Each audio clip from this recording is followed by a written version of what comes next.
Hello everyone, कैसे हो सब लोग। उम्मीद है कि सब बहुत अच्छे से होंगे। इस वीडियो में हम डिस्कस करने वाले हैं इलेक्ट्रिसिटी चैप्टर के एक्सरसाइज के क्वेश्चन नंबर 15 के सॉल्यूशन के बारे में। अगर आपने इससे प्रीवियस वीडियो अभी तक नहीं देखा, साथ ही साथ आने वाले वीडियोस का सॉल्यूशन देखना चाहते हो तो कंप्लीट प्लेलिस्ट का लिंक मिलेगा आपको डिस्क्रिप्शन में, तो एक बार डिस्क्रिप्शन आप जरूर चेक कर लोगे।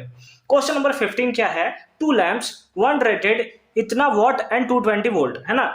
दो लैंप है हमारे पास, एक का है 100 वॉट और 220 वोल्ट, साथ ही साथ दूसरे का हमें दिया हुआ है 220 वॉट और 60 वॉट एंड 220 वोल्ट। ये वोल्ट होगा, गलती से वॉट लिखा गया है।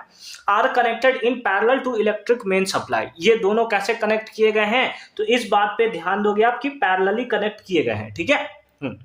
What current is drawn from the line if the supply voltage is 220 volt.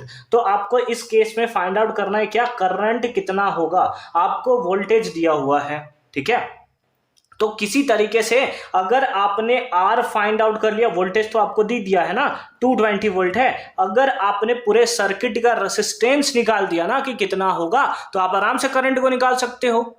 लेकिन सर रेसिस्टेंस हम कैसे निकालेंगे। सबसे पहले यहां से आप फॉर्मूला जानते हो, P इक्वल्स टू क्या जानते हो, that is V square by are.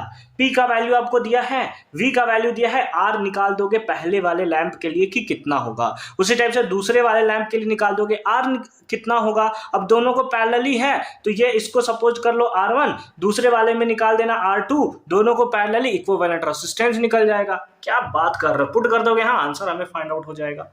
तो समझ गए हमारा सारा का सारा कैसा होने वाला है मोटिव। सबसे पहले हमें दोनों के दोनों लैंप का क्या करना पड़ेगा, रेसिस्टेंस निकालना पड़ेगा, ठीक है। तो सबसे पहले क्या करेंगे, फॉर फर्स्ट लैंप है ना, फर्स्ट लैंप के लिए P का फॉर्मूला आपको पता है क्या, V स्क्वायर बाई आर। अब ये रेसिस्टेंस जो हमारे पास R है, ये R ना होकर क्या हो जाएगा, R1 सपोज कर लेते हैं कि फर्स्ट वाले लैंप के लिए R1 है। तो अगर आपको R1 फाइंड आउट करना है तो क्या हो जाएगा, that is V square by P, ये हो जाएगा। अब निकाल दो R1 कितना होगा, V का वैल्यू कितना है, 220, स्क्वायर है तो हम लोग कर देंगे 220 इंटू 220 डिवाइडेड बाय P का वैल्यू कितना है, 100 वॉट, 100। ये जीरो से ये जीरो कैंसल, इस जीरो से ये जीरो कैंसल, तो सिंपल फॉर्म में R1 आ गया आपके पास 484 इतना ओम। ये निकल गया फॉर फर्स्ट लैंप के लिए कि रेसिस्टेंस उसका कितना है, दैट इज इतना हमें देखने को मिल रहा है। उसी टाइप से फॉर सेकेंड लैंप, अब सेकेंड लैंप के लिए भी बात कर लेते हैं। सेम फॉर्मूला हो जाएगा हमारे पास, P equals to V square, इस बार R को हम लोग क्या ले लेंगे, R2, क्या ले लेंगे, R2 ले लेंगे। तो अगर R2 आपको निकालना है तो क्या हो जाएगा, V स्क्वायर बाई P, है ना, क्रॉस मल्टीप्लाई कर दिया, सेम R2 इक्वल्स टू, इस बार V का वैल्यू कितना, इस बार भी उतना ही है सर, कोई बात नहीं, चलो पुट कर देते हैं, कितना होगा 220 इंटू 220 और डिवाइडेड बाई पावर का वैल्यू कितना है, 60 है, 60 है। एक जीरो से एक जीरो कैंसल, है ना। फिर 2 के टेबल में ये 11 टाइम्स में आ जाएगा और ये आ जाएगा 3 टाइम्स में, तो R2 इक्वल्स टू कितना हो जाएगा, 0, 11 टू जा 22 और 24 डिवाइडेड बाई कितना, 3, डिवाइडेड बाई कितना हो गया, 3 हो गया। इसको आप कैंसिल करोगे तो कितना आ जाएगा, कैंसिल करने पे आ जाएगा हमारे पास 806.7, है ना, इतना आ जाएगा। यानी कि R2 का वैल्यू आपको निकल गया कितना, 806.7 ओम, ठीक है। बस हमने यहां पर क्या कर दिया है, डिवाइड कर दिया है। अब दोनों ही लैंप का आपको रेसिस्टेंस पता चल गया, R1 इतना है, R2 इतना है, लिख देंगे since both are connected in parallel, है ना। कैसे कनेक्ट किया गया है, तो आप बोलोगे पैरेलली कनेक्ट किया गया है, ठीक है। पैरेलली कनेक्ट किया गया है तो सिंपल फॉर्म में हमारे पास क्या हो गया, 1 by R is equals to 1 by R1 plus 1 by R2, है ना, इतना हो गया। अब 1 by R is equals to 1 by R1 कितना है, 484, कितना है, 484 प्लस R2 कितना है, तो 806.7, इतना हमें देखने को मिल रहा है। लेकिन सर इसका एलसीएम हम लोग कैसे निकालेंगे, ये तो बहुत कष्ट की बात है। कोई बात नहीं, चलो निकालते हैं अभी। 1 बाई आर इक्वल्स टू, दोनों में फिलहाल तो हमें कुछ कॉमन नहीं दिख रहा, ठीक है, तो ऐसा कर दो कि इन्हीं दोनों का मल्टीप्लाई के फॉर्म में लिख दो, है ना, 484 इंटू 806.7, ऊपर में करोगे तो ये प्लस हो जाएगा, 806.7 प्लस 484। सिंपल सा हमारा ये क्या चल रहा है, एडिशन का टर्म्स चल रहा है जो एलसीएम लेके हम लोग करते थे।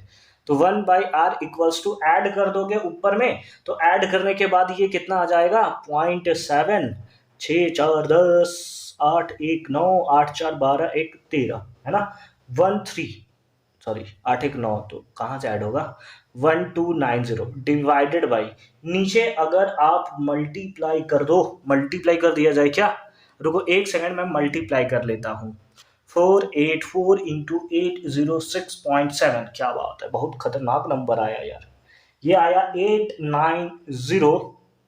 442.8 इतना हमें देखने को मिला कि ये हमारा वैल्यू आया है 442.8, इतना हमें वैल्यू देखने को मिला है।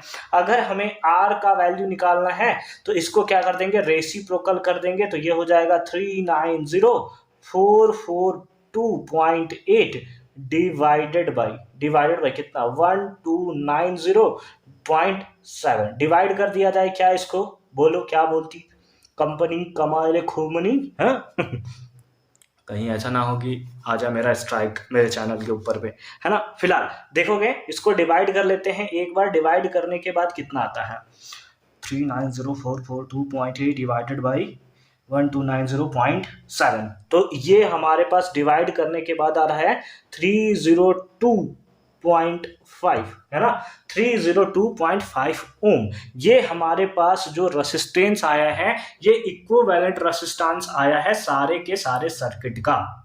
लेकिन हमसे पूछा क्या था, हमसे तो पूछा था कि करंट कितना ड्रॉ हो रहा है, V का वैल्यू हमें दिया हुआ है, तो चलो फटाफट से फाइंड आउट कर लेते हैं, बट उससे पहले एक बार आप इसका स्क्रीनशॉट जरूर ले लोगे, ठीक है, आ जाओ। नाउ अब हमें क्या निकालना है, करंट निकालना है। करंट I इक्वल्स टू क्या होता है, that is V by R, है ना, V का वैल्यू कितना है, V का वैल्यू है 220 बाई R का वैल्यू कितना है 302.5, है ना।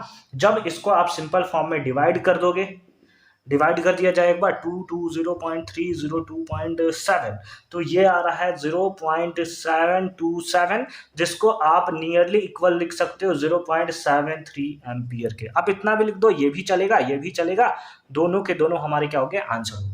दोनों में से किसी एक को आप जो लिखना चाहो लिख सकते हो, ठीक है। तो इस टाइप से हमारा यहाँ पर क्वेश्चन नंबर 15 जो है वो कंप्लीट होता है कि कैसे हमने इसका सॉल्यूशन किया है। उम्मीद है सारा का सारा कॉन्सेप्ट आपको एकदम सिंपल फॉर्म में समझ में आया होगा। मिलते हैं आपसे अगली वीडियो में क्वेश्चन नंबर 16 के सॉल्यूशन के साथ। तब तक के लिए अच्छे से पढ़ाई करते रहिए। All the very best for your upcoming examination.